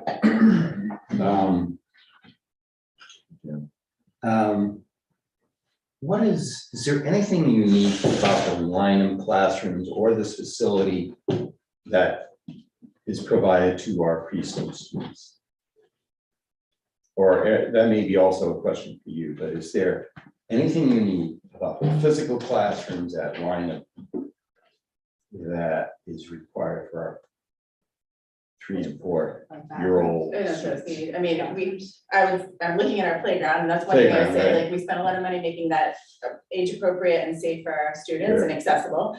All of our classrooms have their own bathroom, which is critical for developing independence, and has their own, child-sized sink. So those kinds of facilities issues that I think are unique to our building, like if we were at Wallowland, we would not have access to the bathrooms in that capacity, and I think it's necessary for young students, and is one of our regulations that we should have adequate access. All of the classrooms are measured to the size that's appropriate for the population that we have here. So I don't know, is that the type of question you need, or? I do, Okay. yeah, so you answered my question. It sounds like to me that the only thing that classroom, and I remember this conversation we had a long time ago, was about making sure that a bathroom was in each classroom at once. So that was a good reminder. And you're saying beyond that, there's nothing. Well, we're required to have specific lighting, like there. Oh, there are yeah, a list well, of yeah, things, no. I understand that, sure. Yeah, I didn't think, no, I'm not suggesting anything to the contrary, but. Okay.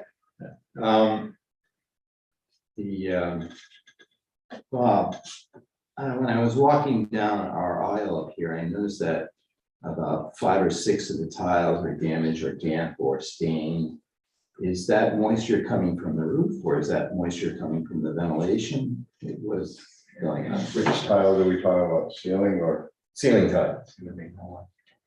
I'd have to see them to comment fully on it, but typically if it's there, it's coming from above. It's on the aisle itself. I think Jim's nodding his head. Sorry about this. A couple that are missing, and then there are a few that are damaged. And I assume you're going to act to get those. I already wrote myself a note. I saw it when I was walking in. All right, we don't want it damp for the. No, that's why I wrote it down. Sure.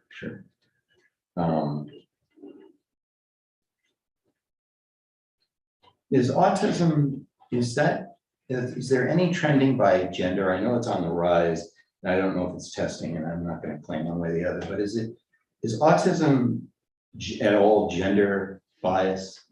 There's a higher rate of boys, yes. It's a higher rate Because of of most disabilities, yeah. Would you happen to know how much higher, is it 10%? I don't know. I have to look at current data on that, because it used to be. There are It more used to be, girls now it used to than be definitely significantly higher, I think even close to 4, but I don't think it is anymore, because we're having more students diagnosed with autism, so I have to look. Overall, students with disabilities, there's more. The last data that I looked at, differential between boys and girls was within 10%. It was. And Okay, so- prior to that, I mean, initially, when we first started to have the diagnosis, Yeah. the difference was massive. Yeah, I thought it was like 4-1, but now it is. There's more and more students are being diagnosed with autism. It's also more of a broad umbrella what it looks like. So, but still more males, but relatively close now. I'm done.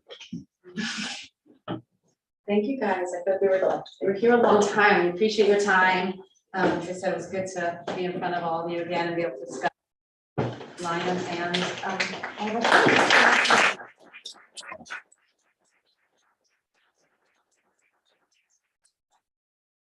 It's great to hear from the families as well. Yes, thank you, Mary, for coming. Really appreciate it.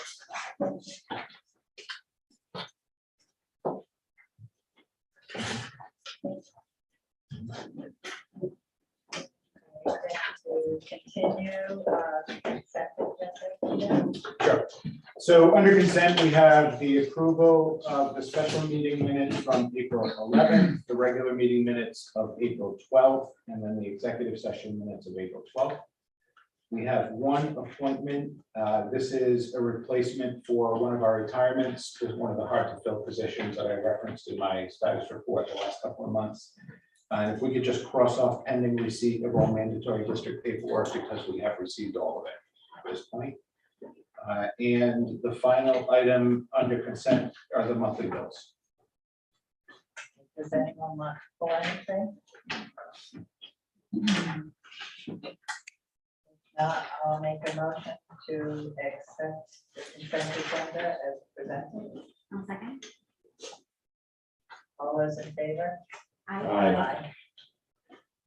Correspondence, in there was a town of Charleston, resolution for full funding of categorical transportation as outlined in RIGL 16.7 to -6. Which is would be very nice. Yeah, if that is something that you're interested in, I can get the same resolution typed up on our letterhead and we can put it on an agenda because we also qualify for that categorical Yeah, I categorical think transportation. probably if all the regional schools did it. Yeah. It would be good thing, yeah. We can put that on the agenda for the next meeting. Okay.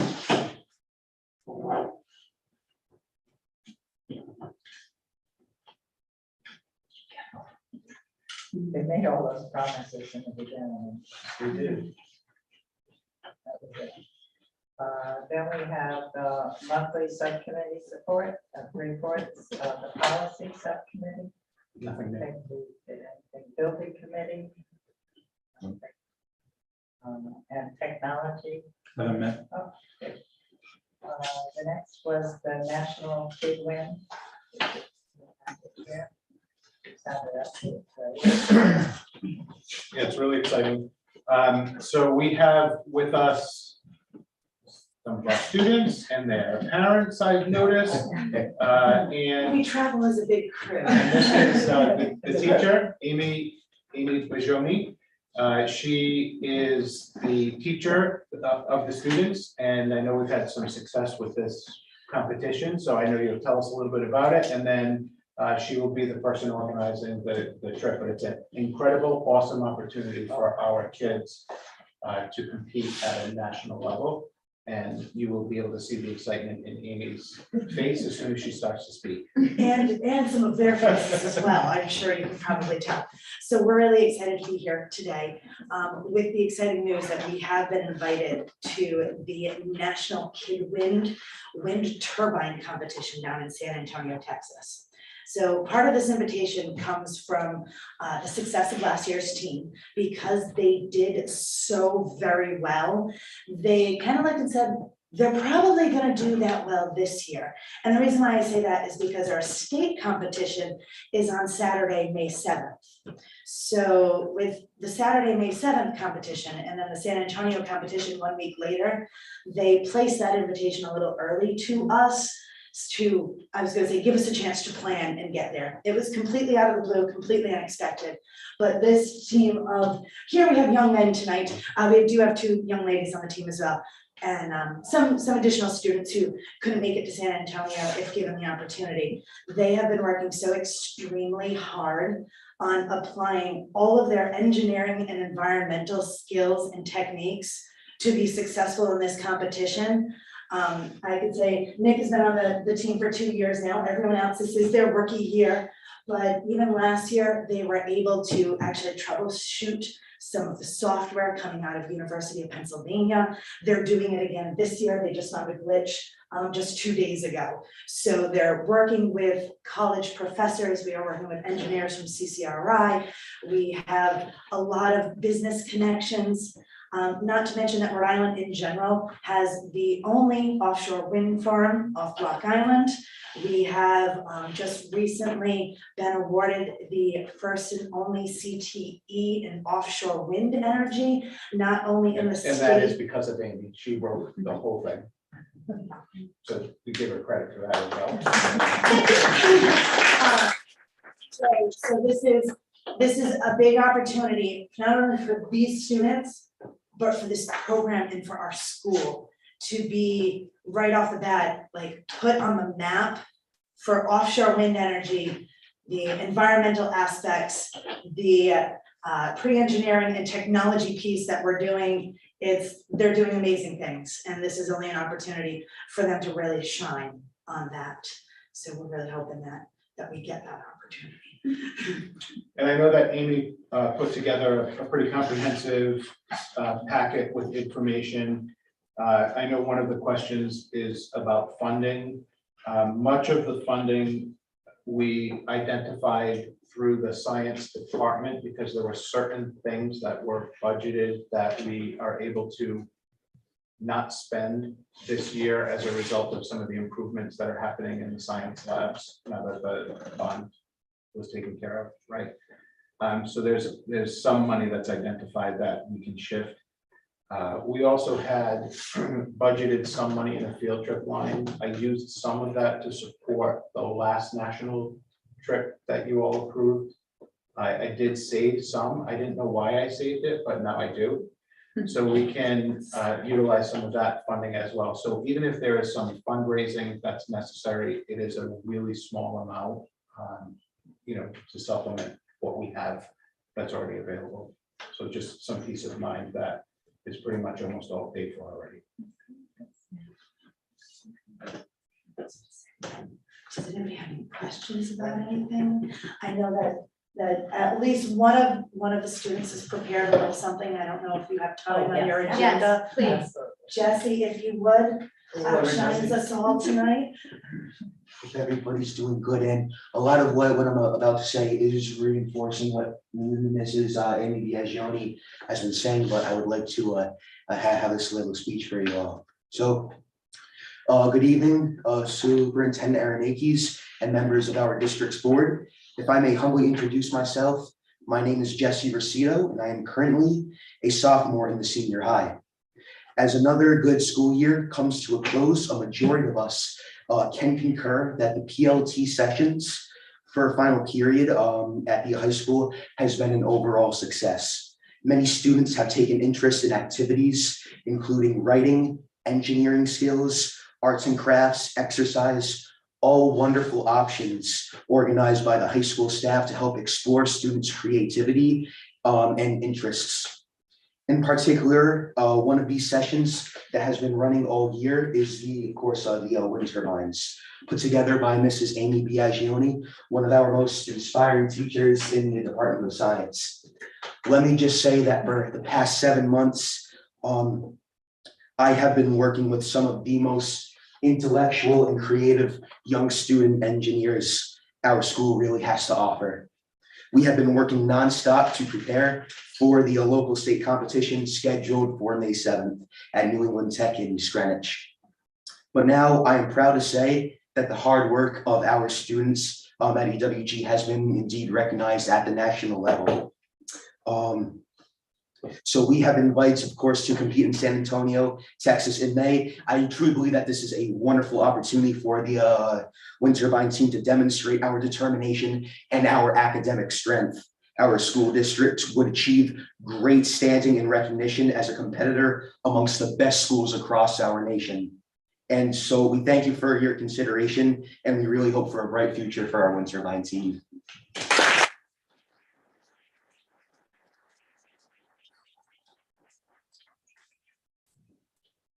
Be happy to answer any questions.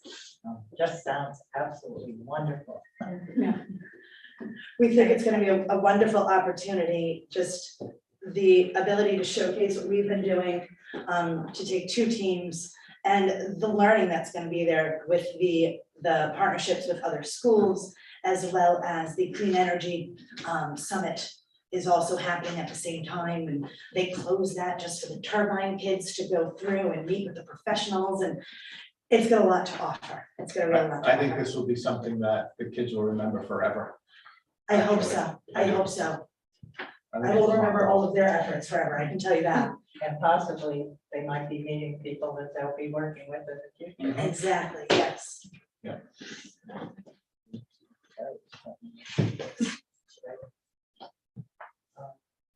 If there are no more questions, I'll entertain a motion, or I'll just do the motion to approve the EWG wind turbine team San Antonio, Texas trip proposal.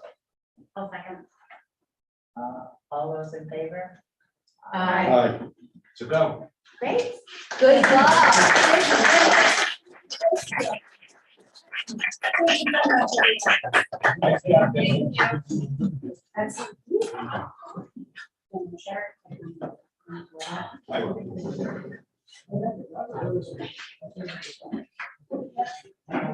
Unfinished business, 21-22 return to school guidance. So there's nothing really new to report, no significant changes in the data. I am sending out an update this week, which I forwarded to the school committee, but you won't see anything that's surprising. The capital project bond. So I did include in the packet, just some, information around the bond, more importantly, about what we're gonna have to do, as a building committee and as a school committee. Because, as it stands now with the first, bond that was issued, we're going to, I mean, essentially to finish the balance of the first bond and then any additional funds that we would need to do the estimated out projects, which are the roof, the site, and the construction, puts us in about the $5 million range. So it could be conceivable that there is the opportunity to either issue a bond in the amount of the money with a little bit of cushion to do the out projects, the roofs, the site, and the construction. And there would still be, and that would cover the cost of the projects, but it wouldn't be the 17.8 million total that we have approval for by the voters. So we could end up going out to bond in total of just 15 million, and there would be $2.8 million still as a voter approved amount that the district could go out to bond on in the future, or we could do it now. There is some issues about if we, let's say we needed only $5 million more to complete the project, that would leave roughly 2.8 million in approved bond. It is not looked upon or might not even be approved to take that 2.8 unless there are projects identified that total to 2.8. So in other words, they don't want us obligating the towns and the municipalities in getting the preferred financing that we do get through RIDEC just to sit on the money. So, and that's, I kind of did some cut and paste from the public finance chapter 8.1, which shows that we're working with our financial advisor on that. So, and then secondarily, so there's two components that I'm trying to get across here. One is the out projects probably are not going to cost the balance of the 17.8 approval. Which is a good thing. So then I'm gonna just use the numbers I've been using. There's 7.8 available. We have $5 million in projects to do. We're able to cover that. Again, we have a little bit of balance, or we have some balance from our first bond issue. We get the projects done. There's 2.8 sitting there, voter approved. You could take that once we identify $2.8 million worth of projects tomorrow, or you could take it in 50 years. It just goes on forever and ever. It just stays on the books because it's already been all legislated and approved. The example they used is Cranston had, over the years, had accumulated those kind of residual bond approvals. They cobbled them together to do a renovation to one of their schools. They use like 5 different residuals from bonds. So that's one concept. There could be 2.8 sitting there that is available for us to take it bond at any time. More importantly, the second on the backside is the timeline of showing the existing MOA expiring, and then the need for us to go out to a new MOA.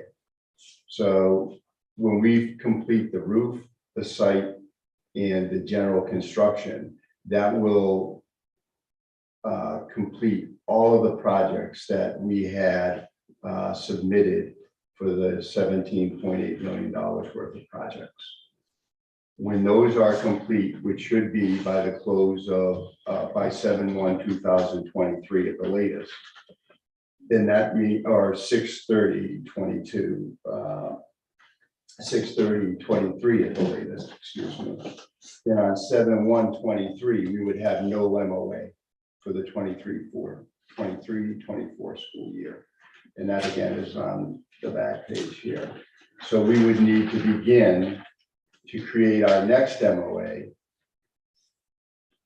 June 1st, 2022 to start. So we would start expending money to create our next MOA. And you can see, I won't bore you by reading it, start 6/1/22. And the goal would be by 5/1/23 to have RIDE approve the new MOA. So that's basically a year from now. And I think for the committee members, certainly the chairperson was part of it. I think Member McFadden was part of it, and Member Panday. The previous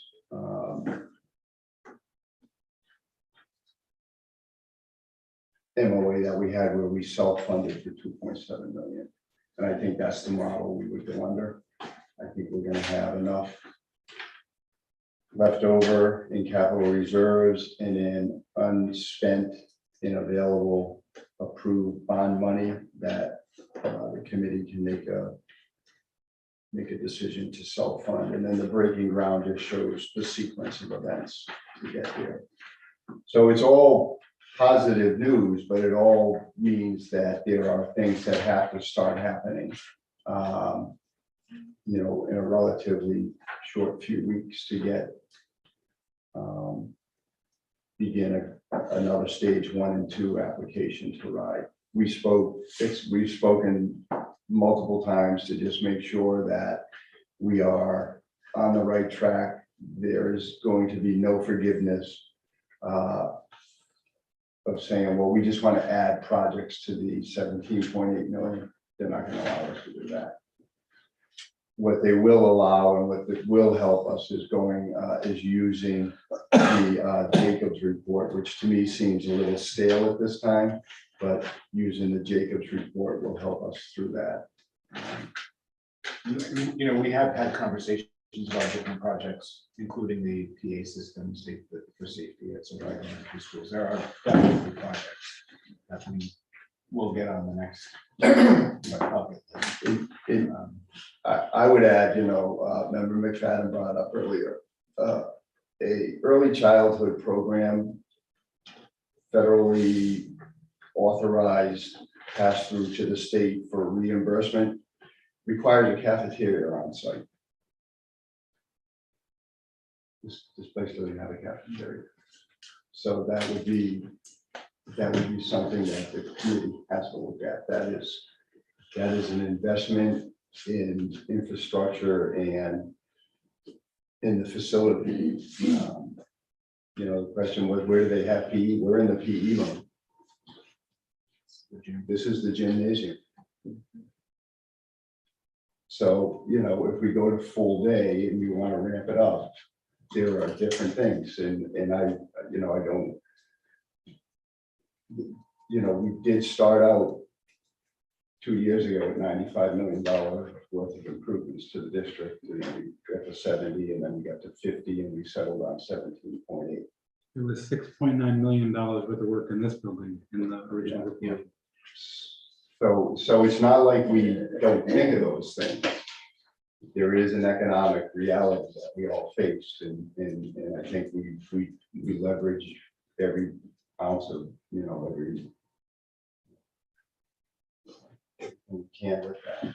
But again, those are things that we could consider, the committee could consider as we go forward.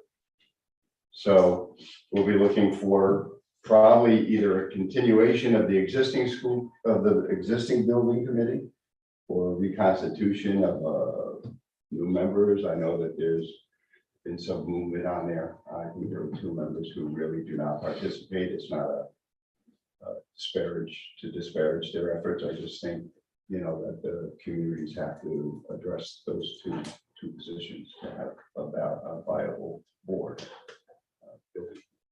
Anyway, enough editorializing. Quick question about that. You mentioned the full day. If we did move to full day for Lynham, would that, because we're talking one full day classroom, right?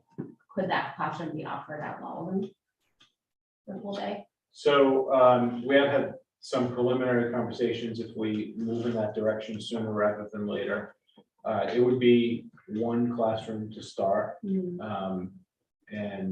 one possibility is just transporting food from a cafeteria, which has happened in the past for various reasons. And a lot of families will send their own food in because kids are super picky at this age. My kid would not have eaten anything. Robin has already surveyed, so we already have some data to suggest that the needs will be really small. But if it continues to grow, then. But just, hypothetically speaking, we have room at Walden right now, this is in the 2nd grade. We do have some room at Walden. Yeah, but there would need to be some adjustments because bathrooms don't exist in some of the classrooms. Right, it would require. I'm just thinking, I can't even imagine where they would add on. There's the footprint of it. We originally, when we were talking about some additions here, it was, if you go to the end of the hallway and turn left, the old playground was there. It's kind of fenced in now, so it's just space. The new playground is down closer towards this end, so there is room on that end. I think we're going to add a couple of rooms over there. So that would be the footprint. Like an addition, a wing to add on. Yeah, they would work with us. They have the heat and cold units that come a long way in the technology, so that's one, but they would be looking for a designated cafeteria area to separate instruction from where kids go and have their meals, But in the short term, one of the rooms, there's a regular classroom at the beginning of the hallway that we basically loan out to one of the agencies that we partner with. That's right, so now they're close to us. We have access to them all the time. But we could take that classroom back. There is the parent center, library looking space. That's a classroom. And the office that's way at the beginning is really big enough to be that parent space. So that's another option. And then there's an entire classroom that's utilized as a break room / occupational therapy space. But really, occupational therapy and gym class at a preschool are often combined into one space, so there's some consolidation that can happen. We do have room to grow a little bit here. But if we continue to grow and we continue to have a need for providing food, breakfast and lunch, because now full day programs have different requirements, then we have to. Would there still be a tuition for the full day? Or is it different? Yeah, so it's. higher Tuition for, community peers. But, and it's all by lottery, that's the way it has to be. Any children with disabilities that get pulled, they go for free because that's the law. But it needs to be open to everybody. And there's a lot of parents that are interested, and a lot of parents that aren't. Yeah, I do think that there are a lot of parents who send their kids to other full day Right. programs. And that's what we predicted. We think that there would be, we have a good idea of the percentage of families that currently send children here who would choose to send for full day. We have a pretty good idea based on some surveying that Robin has done. But we also have an estimate of the number of children who are age appropriate for preschool who are in the community. And we know how many kids are attending a lot of the surrounding centers. And they send them for full day because they need the kids to be somewhere while parents work. So we do think that if we opened it up, that we would see more kids that we have not interacted with really sign up to come. And that continuity would be great. I think. Yeah. And children that go through our preschool when they enter kindergarten are different. They're differently prepared. And they have peers going into kindergarten too. That they're- And I'd imagine it would be less expensive than the alternative that the parents are paying. Definitely. I have a question.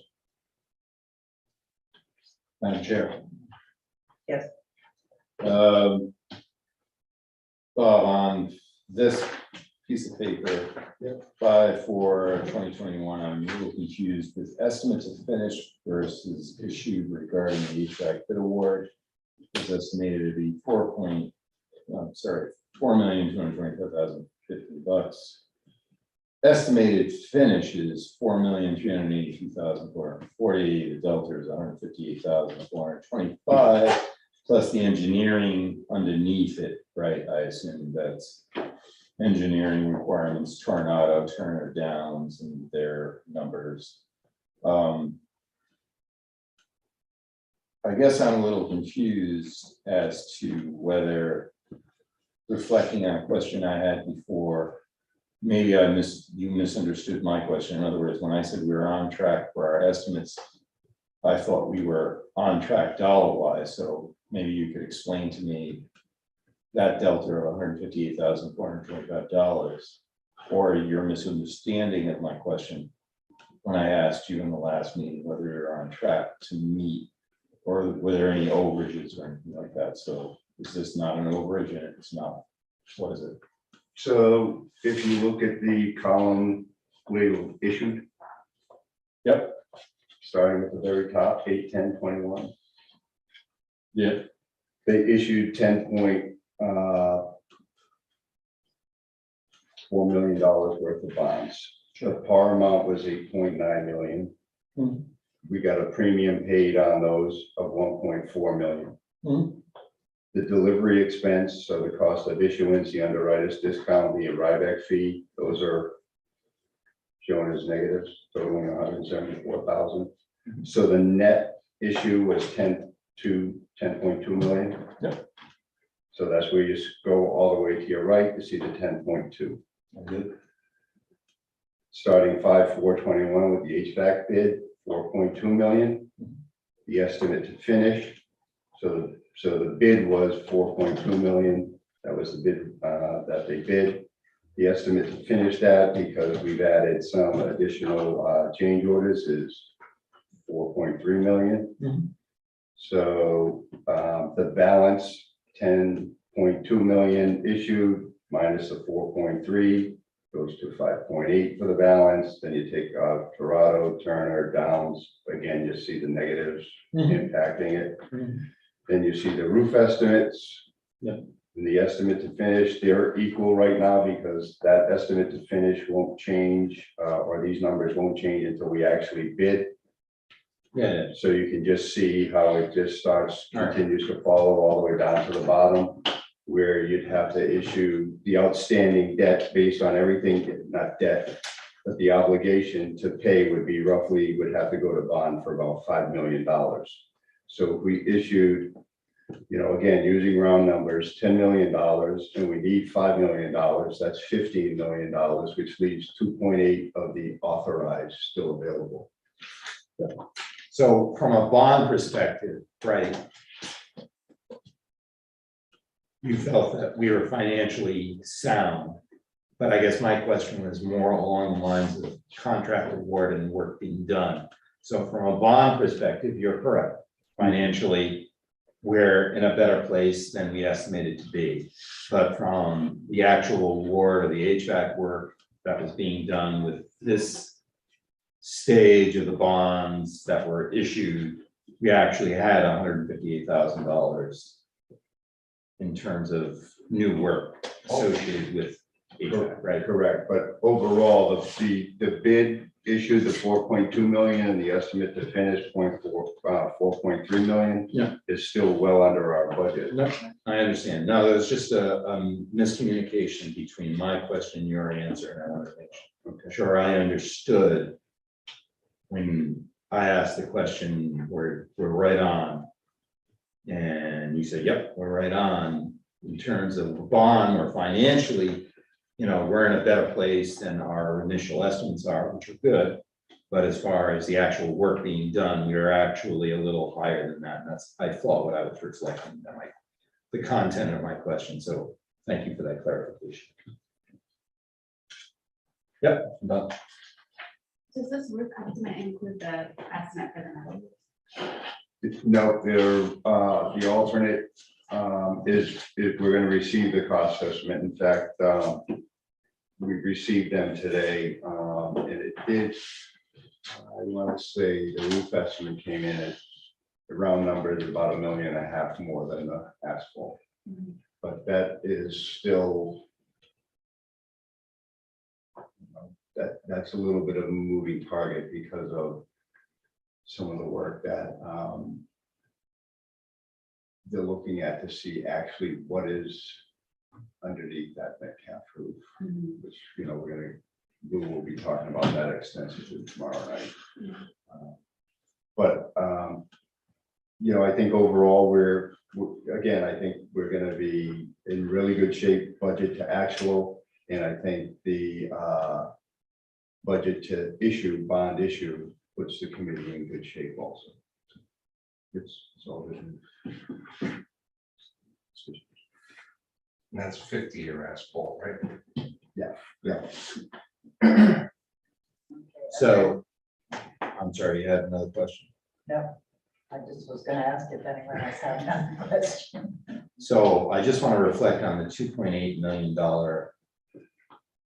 overage, which is not an overage. So I want to know what's going to come before the committee on that 2.8 million. So in other words, if ever, so when you decide to issue, after you get, you get the pricing in, what the work gets accepted, then you're going to go to bond or slightly thereafter. Are you going to award a bond of the remainder of the 17.8 million, which would include an overage of 2.8 million?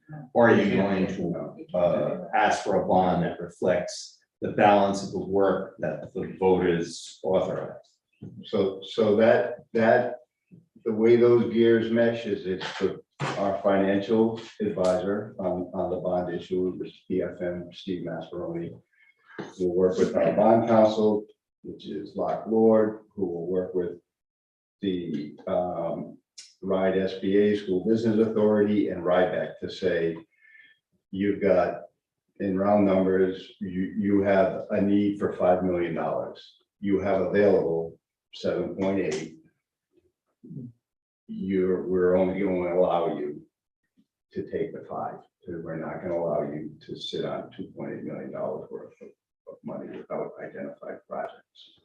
So when you issue the bonds and the chair and vice chair sit in that room signing away their livelihoods or whatever, they'll be doing it for 5 million or 5.8. Yeah, well, Whatever the actual Yeah, price is, whatever the once we get the bids. they may, they're pretty creative. So there's a couple of things that are contrary to what would seem.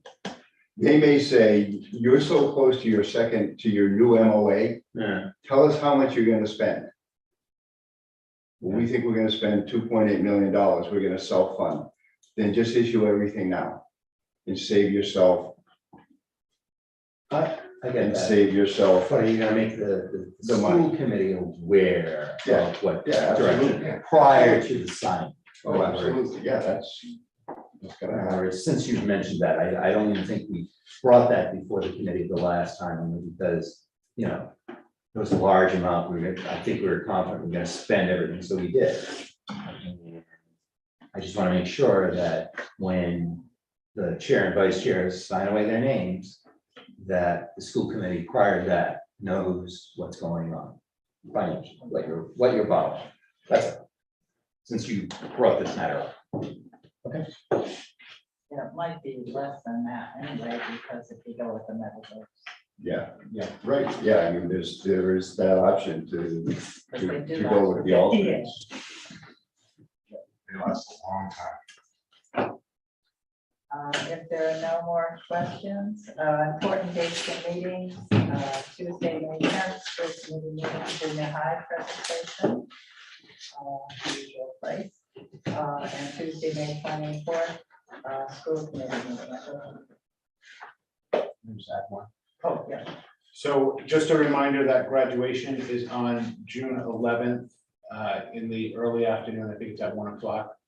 And the high school called my office today and just asked if we could have the names of individuals who are coming and wish to participate. If you do not have a college degree, we have the gowns available, but if you do have a college degree and you want to participate in the graduation, we just need to know the degree, your degree and your school, so that we can order the regalia for you to participate, because we all dress up. It's very fancy. So you can just send me or Robin an email with that information, and we'll get that to the high school, but they really need it pretty soon so they can place the order and get the comments.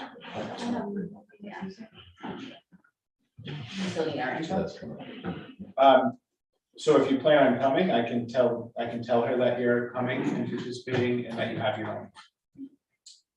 So that's Andrea, and What was the date? June 11th, Saturday afternoon, at 1 o'clock. And we're doing a normal graduation at the normal location. Where's that location? Ryan Center. Robin? You all right? I'm actually gonna be out of town. that weekend, so, yeah. And my great niece has a dance recital, I think it's that Saturday. I already put in, but I didn't write it down. So you can check and then just let us know either way. I'm checking right now, but. So if just let us know as soon as possible, we'll make sure that we get what we need and don't let who's participating. Okay, thank you. No executive session, so entertain a motion to adjourn. Second. All those in favor? Aye. Any opposed?